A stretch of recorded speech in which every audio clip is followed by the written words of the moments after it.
I stood in Bryce's office, the weight of his words sinking in. Pack your things. Your role has been cut. Even though I'd braced for this moment all week, the official blow still felt like a punch to the chest. Just 7 days after Verity's funeral, and here I was being shown the door. The timing wasn't random, and we both knew it. I kept my face a perfect mask, hiding the churn of emotion underneath. I understand. He slid a folder across the desk. We'll need all your client files transferred right away, especially any contacts you've managed personally. I took the folder without so much as glancing inside. Of course. And he leaned forward, his urgency barely disguised. We need the details on the West Coast accounts. Verity mentioned them before. Well, before she passed. That was the moment I knew they had no clue. They didn't know she'd formally signed over the entire $1.2 million portfolio to me just 3 days before her heart attack. Or that. Earlier this morning, I'd quietly sent my resignation letter via certified mail. I'll put it all together, I said pleasantly. Bryce's expression tightened. He'd clearly expected tears, pleading something messy and emotional. Instead, I gave him cool professionalism, which seemed to throw him off balance. You've got until the end of the day, he said, waving me out. I walked through the department, feeling the eyes of coworkers who'd been speculating about my closed-door meeting. Some looked away quickly, guilty that they already knew what had happened. Others didn't bother to hide their satisfaction, one less rival climbing the ladder. Back at my desk, I began packing my few personal items into the small cardboard box HR had so considerately placed there in advance. Nell from accounting wandered over, speaking in a hushed tone. Is it true? They're letting you go? Apparently my position's been eliminated, I said, carefully wrapping the small crystal paperweight Verity had given me for my 3-year anniversary. That's absurd, you just brought in that huge Coastal Solutions account last month. I shrugged. Business decisions rarely make sense from the outside. What I didn't say was that this had unfolded exactly as Verity predicted. Exactly as we'd planned. 6 months earlier, she'd called me into her office late in the evening after everyone had gone home. The floor was silent except for the faint hum of the vacuum from the cleaning crew. Kenna, she said as I stepped inside. Close the door. I sat across from her, and she pushed her computer monitor aside, sliding a glass of water toward me.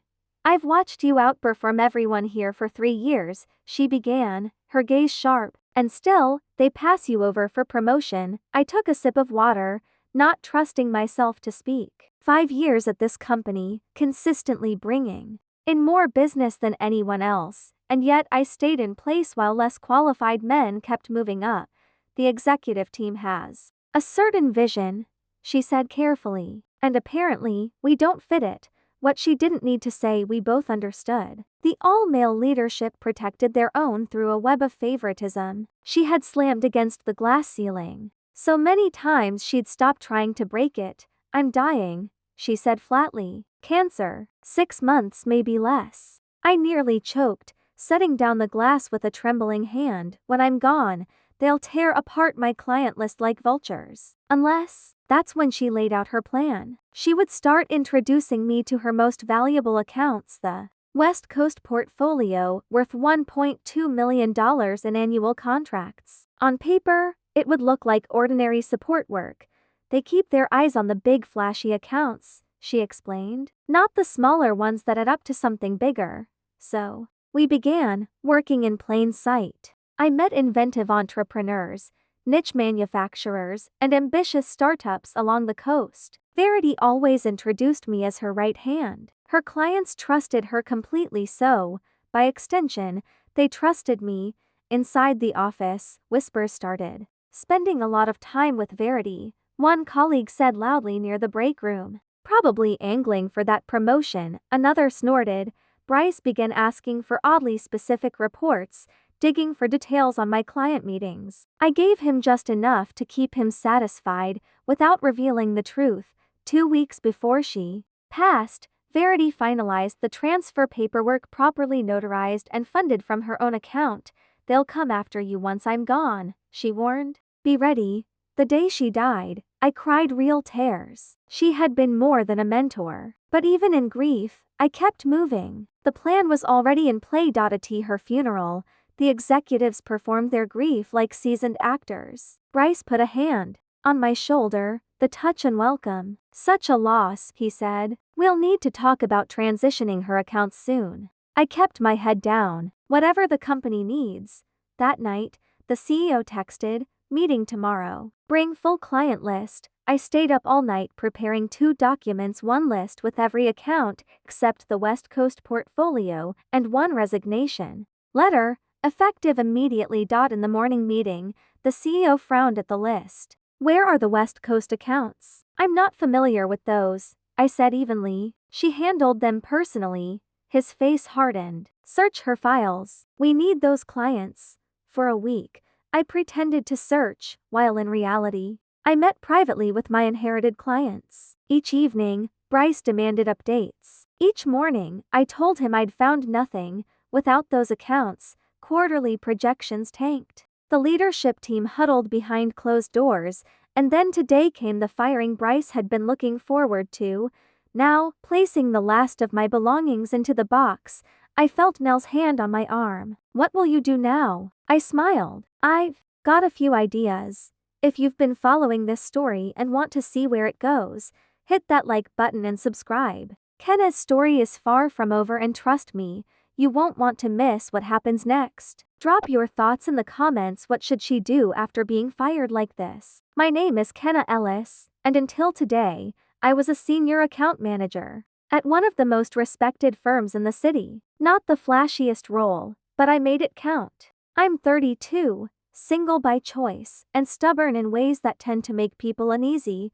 Growing up in a small coastal town taught me patience. Watching my mother run a tiny shop while raising 2 kids alone taught me resourcefulness. 4 years at state college on scholarships taught me grit. And 5 years in this company taught me that playing by the rules is a privilege reserved for those who wrote them. Verity saw that in me from day one. Where others saw a quiet worker, she noticed the calculations in my eyes. The first time she called me into her office, I thought I was in trouble. Instead, she asked what I thought about a proposal the team had been celebrating earlier that morning. It's fundamentally flawed, I said, surprised at my own bluntness. Rather than being offended, she smiled. Explain. I walked her through 3 major weaknesses everyone else had missed. When I finished, she nodded once. Tomorrow, you're coming with me to the client meeting. Tell them exactly what you just told me. No sugarcoating. The client deserves honesty. That's what they pay for. The next day, the client thanked us for our candor and signed a bigger deal than originally planned, specifically requesting I be part of the implementation. That's how it started.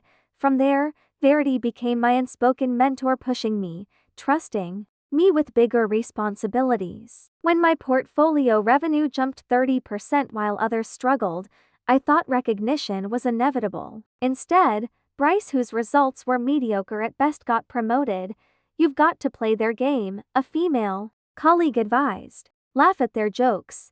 Join happy hours, make them comfortable. I tried briefly, sat through drinks I didn't want, listened to stories that weren't funny, pretended to care about golf. It changed nothing. When the next promotion went to Quinn, half my tenure, Verity called me in again. Stop trying to be one of them, she said. They've already decided what you are, a threat. I laughed. I'm not threatening anyone. You outperform them without playing their games. That's the most threatening thing you could do. She was right. My results were undeniable, but invisible barriers held firm. I watched male colleagues claim my ideas in meetings and get praised for them. I endured clients directing questions to junior male staff instead of me. And still, I kept breaking records, making the company money they gladly took while keeping me from moving up.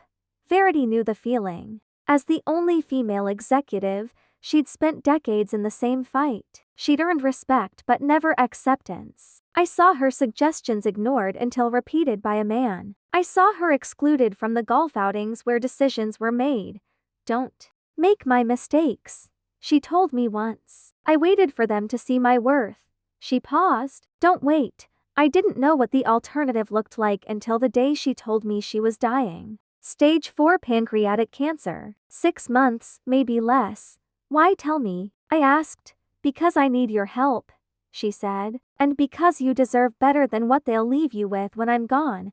Her idea was bold but simple. The West Coast portfolio, 23 clients she'd cultivated over 15 years, brought in $1.2 million annually. Not flashy, but reliable, loyal, built on trust. When I'm gone, she said, they'll give them to team leads who've never met these people. Half will walk away within a year. What do you want me to do? I want you to take them, and that's when the real dance began. Verity began introducing me to her clients as her trusted partner. We attended meetings together, where she walked me through each client's background, preferences, and sticking points. On the surface, it looked like she was finally lightening her workload due to vague health concerns she'd mentioned in passing, but in truth, she was slowly passing along her most valuable asset, her clients' trust.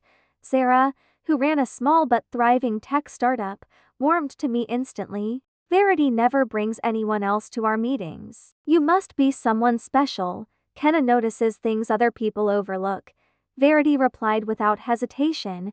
Mateo, whose eco-friendly packaging business was booming, was more blunt. So, are you taking over for Verity? Just helping out for now, I answered, sticking to the script we'd agreed upon. Good. I hate explaining the same thing to new people.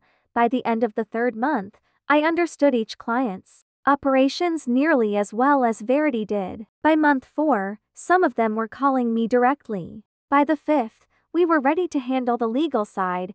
Everything has to be in writing, Verity insisted. If you don't, they'll fight you. We met with her personal attorney, not the company's legal department. Paperwork was drafted, signatures notarized, client approvals secured. One by one, the accounts were formally transferred to me as the primary contact. The company remained clueless, absorbed with larger accounts and quarterly projections.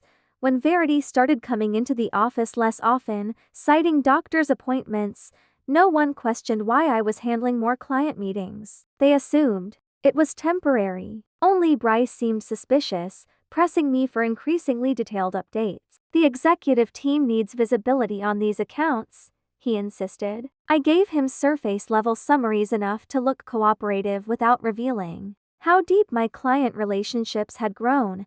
Verity had warned me about him specifically. Bryce has been after my portfolio for years. He knows those clients mean stability and security.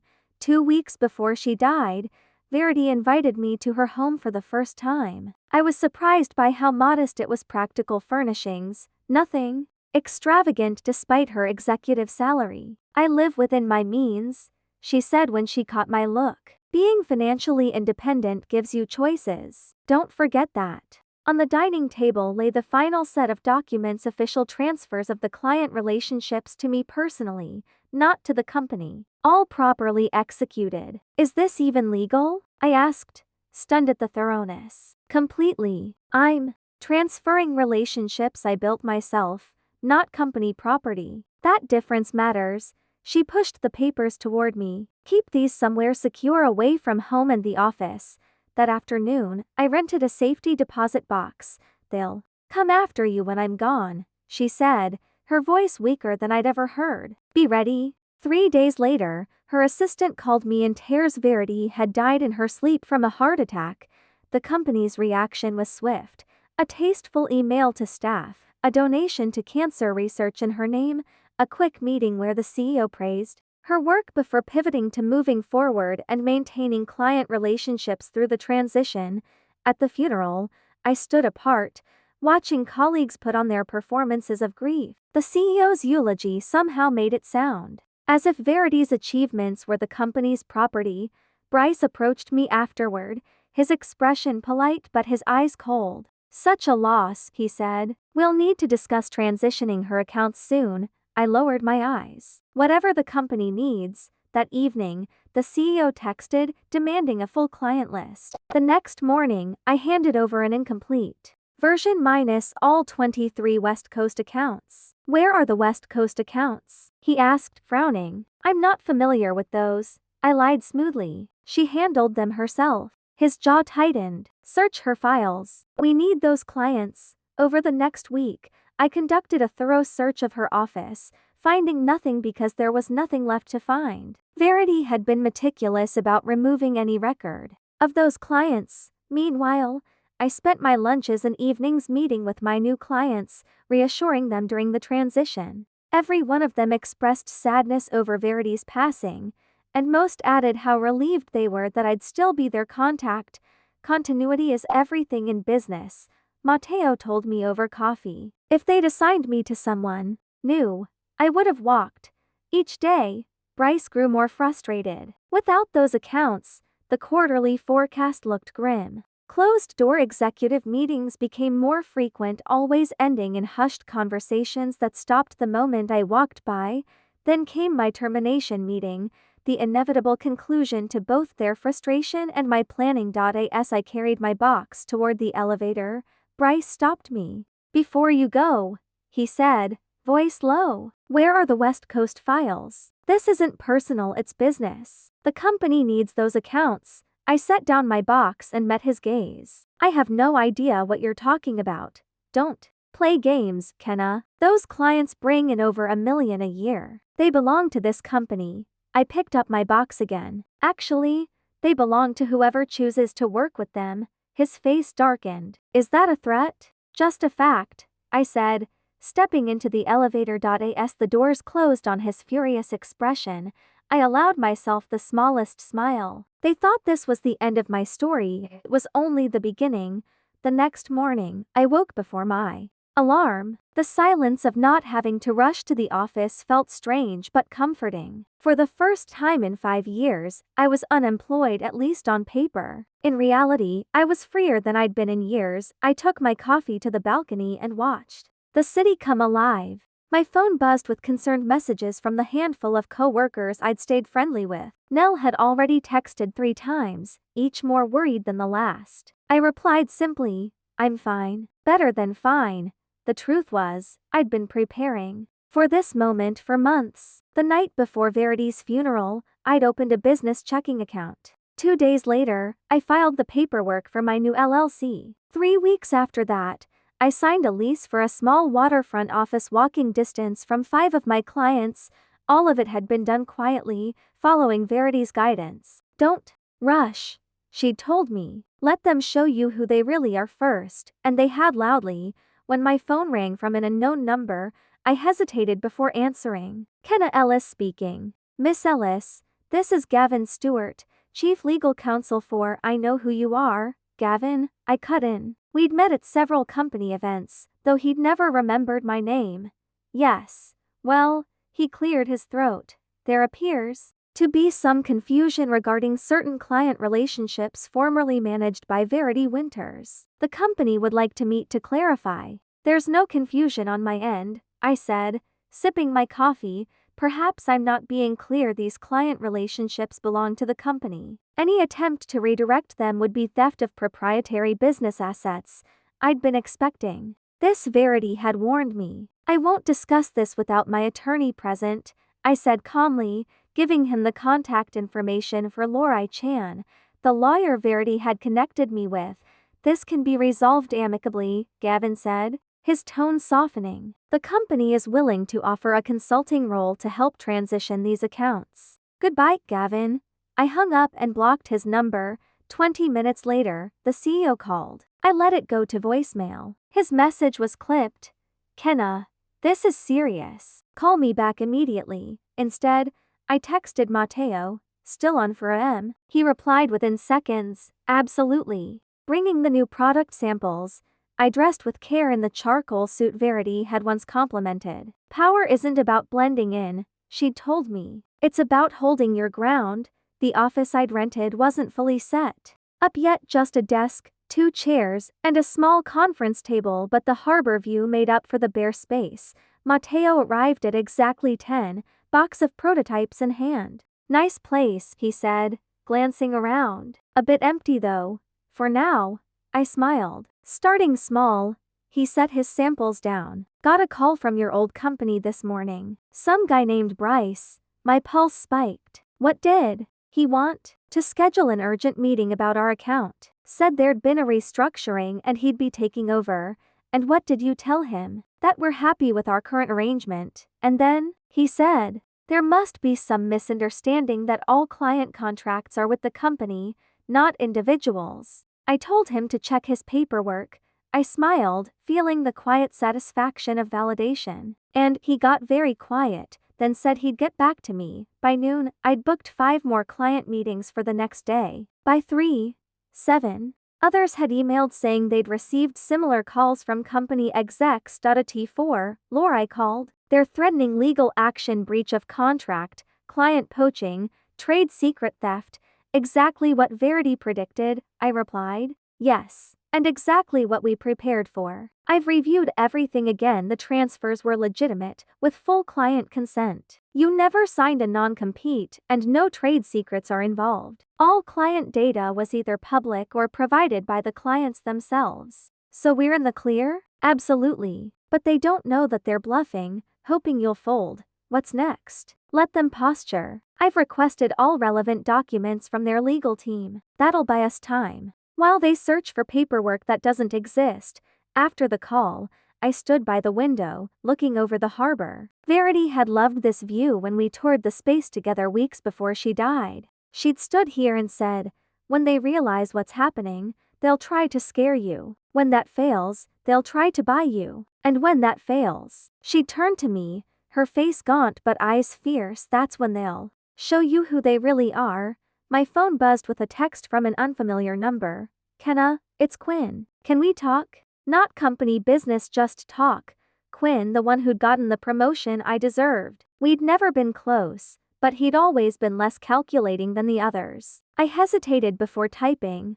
When and where? The reply came fast. Tonight? That cafe near your old apartment? I frowned. How did he know my old address? I'd moved out 6 months ago, and no one at work ever heard where I'd gone. The Copper Kettle, 7 o'clock. I told him instead, naming a cafe in a bustling shopping district. I got there early and picked a table where I could see both the front door and the rear exit. At exactly 7, Quinn appeared, scanning the room until his eyes found me. He looked worn down, the usual self-assured stride absent. Thanks for coming, he said, sliding into the chair across from me. What's this about, Quinn? He ordered a coffee before continuing. The office is chaos. The exec team's in full-blown crisis mode. And that worries me. Why? They're saying you stole clients. That you and Verity worked together to defraud the company. He leaned forward. They're building a case against you. There's no case. They've pulled 5 years of your emails, looking for anything. They're asking everyone who's worked with you if you ever talked about taking clients. I kept my face neutral. Why should that concern me? Look, I know we weren't friends, but what they're doing, it's wrong. They want to ruin you professionally, and you're telling me this because... He stared into his cup for a long moment. Because Verity once did something similar for me. She warned me when they were setting me up to fail. That threw me. Quinn had always seemed like one of them, ambitious, political, eager to play their games. I owe her, he said. And by extension, you. What exactly are they planning? They're contacting every client, claiming you misled them about having the authority to transfer accounts. They're dangling steep discounts to keep them. And they're about to send cease and desist letters to all 23 businesses. I nodded slowly. Anything else? They've frozen Verity's final payout, citing evidence of misconduct. They're using it to pressure her family. A wave of anger rose in me. Verity's sister had 2 kids in college. That money was theirs. Thanks for telling me, I said at last. There's one more thing. Quinn hesitated. They've offered me a sizable bonus to hand over evidence against you. And will you? There is no evidence. He stood to leave. This meeting never happened. You never saw me. After he left, I sat alone, letting it sink in. They were more desperate than I thought. Going after Verity's family. That was lower than I'd expected, even from them. I called Lorelai. They've frozen Verity's payout, I told her.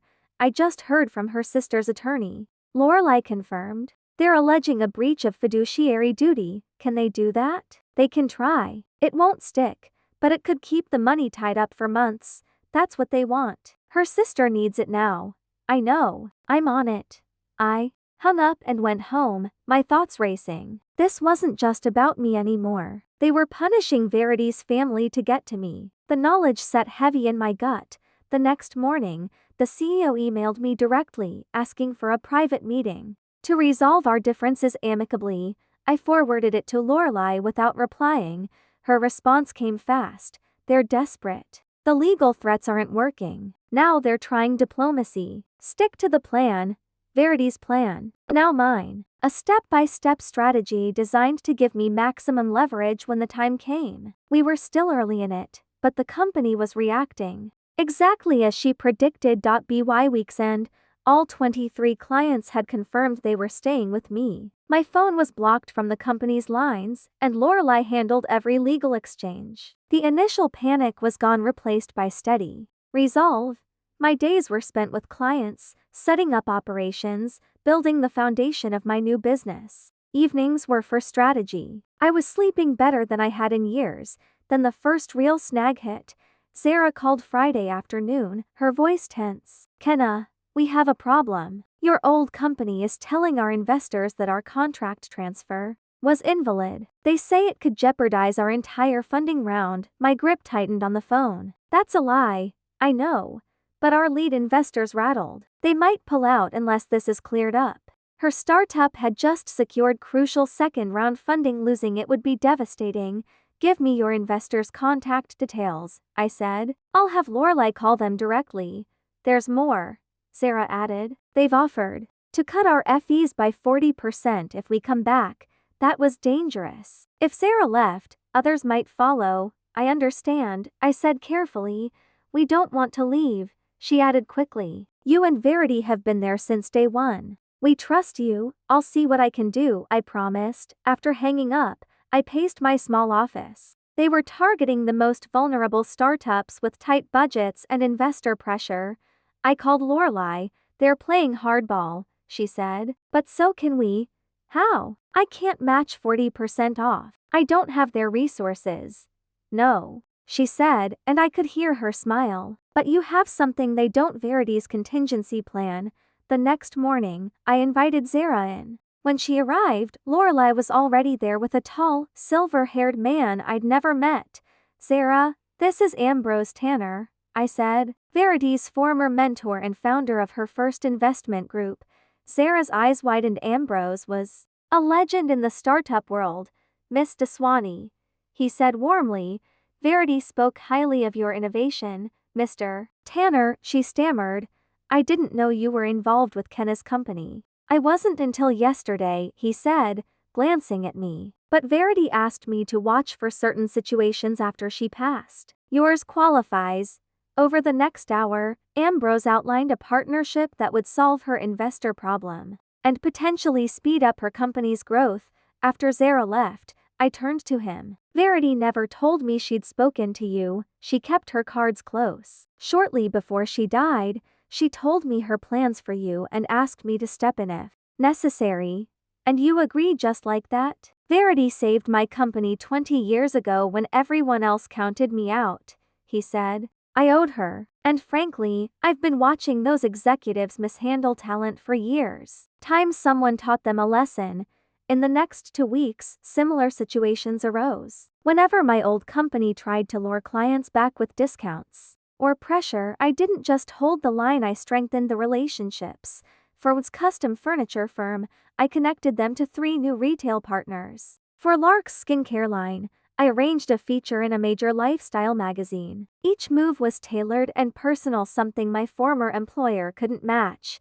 The exec team grew more desperate. They called clients after hours, spread rumors about my business's stability, even stationed a junior account manager outside my office to intercept visitors. Through it all, I kept calm, just as Verity had taught me. Never let them see you sweat. The moment you react, they think they've won. 3 weeks after my termination, another urgent and confidential email came from the CEO.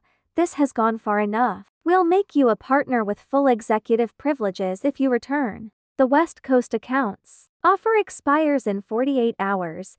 I sent it to Lorelai with one word. Time? Almost, she replied. That night, I spread every piece of documentation across my dining table: contracts, transfers, emails, meeting notes. 5 months of meticulous preparation, ready for this moment. Then Bryce called. The CEO's offer is real, he said. Full partnership, corner office, executive package. Sounds generous. It's more than generous, it's unprecedented. And my role? Strategic client management, he said, hesitating. Details to be negotiated. In other words, bring the accounts back but don't actually manage them. Silence. And you? What's your role in this? I've been asked to facilitate the transition, meaning you've been told to get me to agree at any cost, because the quarter ends next week and the exec team's panicking. More silence. The offer expires tomorrow, he said finally. Think about it. I always do. I messaged Lorelai. They've offered partnership. Perfect. Right on schedule. Meet tomorrow, and bring everything.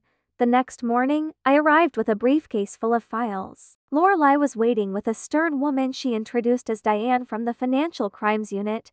My pulse quickened. This was what Verity had been leading me toward all along. Miss Ellis, Diane said, I understand you have information on possible financial misconduct at your former company. I looked to Lorelai, who nodded. Yes, I said, opening the case. I believe I do. What I laid out was only a fraction of what Verity had gathered over 15 years. Systematic manipulation of financials far beyond creative accounting. Fabricated revenue, concealed expenses, inflated contracts.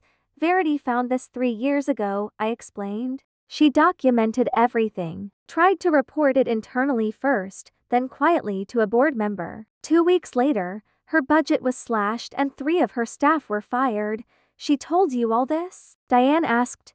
Not until she knew she was dying. She wanted me to finish what she started.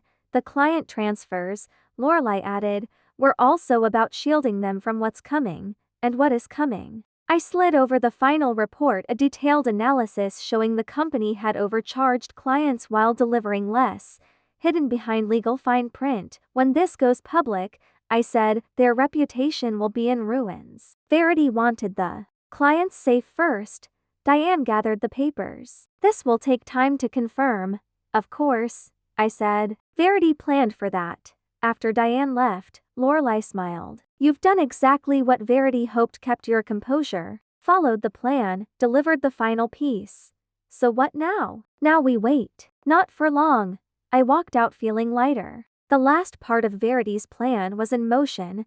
Minutes later, a text from the CEO, offer expires at PM, last chance. I didn't reply. Instead, I went to my waterfront office for 3 client meetings. Life and business would go on. As I unlocked the door, my phone rang again. A known number. I almost let it go, but something made me answer. Kenna Ellis. Miss Ellis, this is Detective Reeves, Financial Crimes Division. We'd like to schedule a formal interview regarding the materials you submitted this morning. And you might want to turn on the financial news. My fingers trembled as I pulled it up.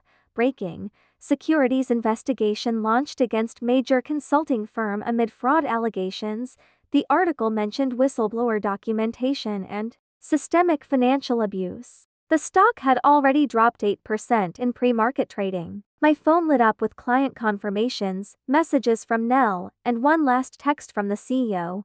What have you done? I set the tablet down, breathing deeply. This was the culmination of Verity's plan, not just starting over, but bringing justice. By noon, the fallout was everywhere. Trading halted after a 20% plunge, analysts picking apart the case, ex-clients speaking to reporters. Executives were being photographed leaving. Under escort. By 2 o'clock, the board had called an emergency session. By 4, Bryce and 3 others were placed on administrative leave while an investigation began. Through it all, I kept my scheduled client meetings. Everyone wanted to talk about the news, but during our afternoon conference call, Matteo asked, "Did you know? We're here to talk about your product launch," I said, offering no confirmation or denial. That evening, Lorelai phoned. The SEC has requested formal interviews with 17 current and former employees. You're first on their list. I figured as much. They've also frozen all executive bonuses and compensation from the past 3 years.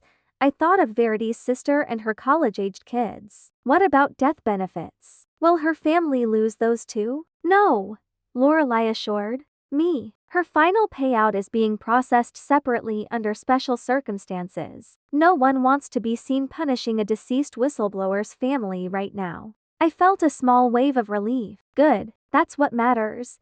There's something else, Lorelai continued. They've located Verity's original report from 3 years ago, the one that supposedly vanished when she first tried to report the financial irregularities. It was hidden on a restricted executive server, so they knew the whole time. Every one of them.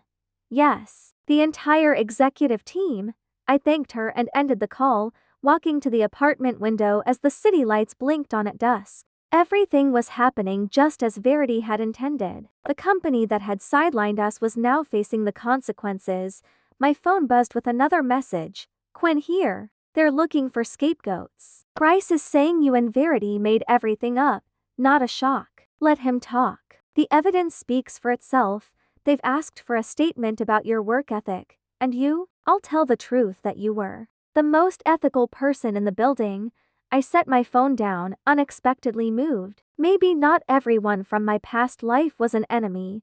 The next morning, Detective Reeves arrived for my formal interview. For 3 hours, I laid out every document, every inconsistency, every attempt Verity had made to raise concerns through proper channels.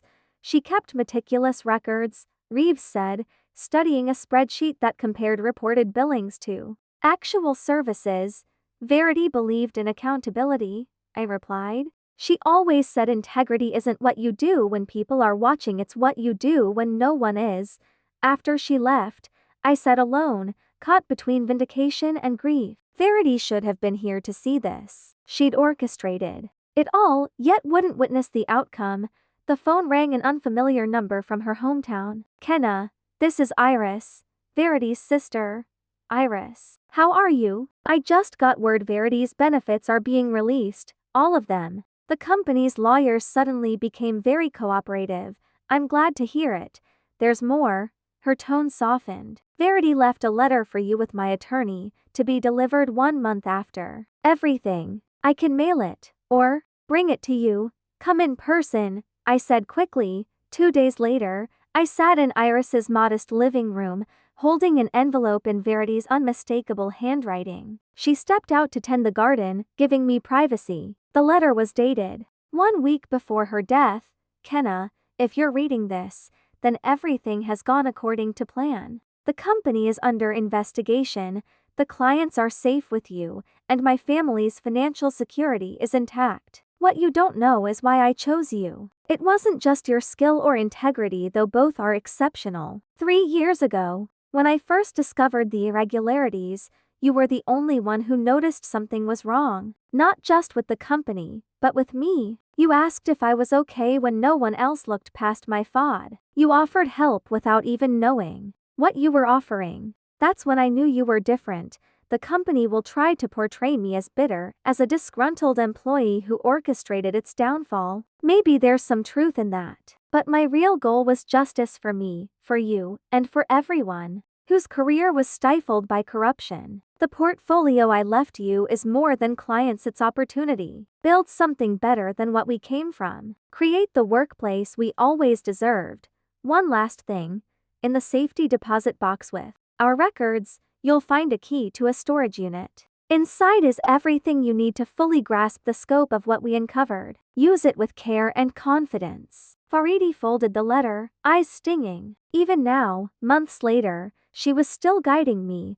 The next morning, I opened the storage unit. Inside was a single filing cabinet holding detailed dossiers on every executive, their finances, decisions, vulnerabilities compiled over 15 years. A separate folder labeled Board Connections revealed how each board member had been chosen not for oversight, but for their willingness to ignore wrongdoing. Emails, recordings, evidence so thorough it left me breathless.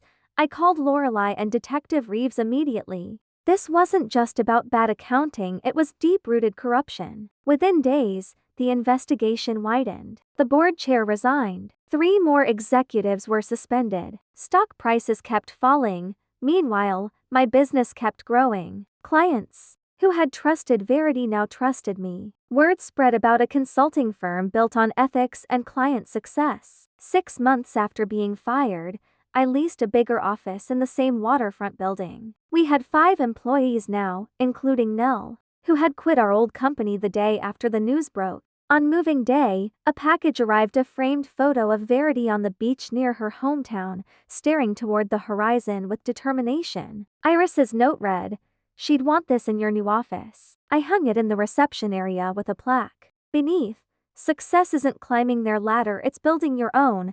That afternoon, Quinn showed up, looking awkward. "Nice place. Very different from the old office. That's the point. What brings you here?" "They offered me a job at what's left of the company. I turned it down. Feels wrong to be rewarded for surviving when I was part of the system. So, what now?" "I don't know. Start over. Try to do better. We have an opening. Junior role.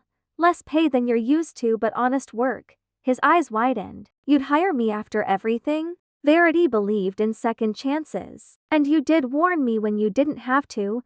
The following week, our expanded team gathered for the official opening. Clients, friends, even a few former colleagues came. Iris stood near her sister's photo, visibly moved. Looking around, I saw more than a business. We had built a community rooted in Verity's principles. The investigation uncovered even more misconduct than Verity had documented. The once invincible company was now barely holding on, its reputation shattered and its leadership gone. But my attention was elsewhere, on creating something better. This wasn't about revenge for its own sake, but about justice that opened the door to growth. In the end, the most profound revenge wasn't tearing down what had hurt us, it was building something so much better. At the comparison itself became its condemnation. Verity had known that. Now, so did I. If you're still with me at the end of this story, I hope it's left something with you. Maybe you've faced similar challenges or seen the kind of systemic wrongs we fought against. If this resonated, give it a like and subscribe for more stories like this. And I'd love to hear from you. Have you ever stood up to workplace injustice? Or been lucky enough to have a mentor like Verity? Share your story. Together, we can build the kind of community we all deserve.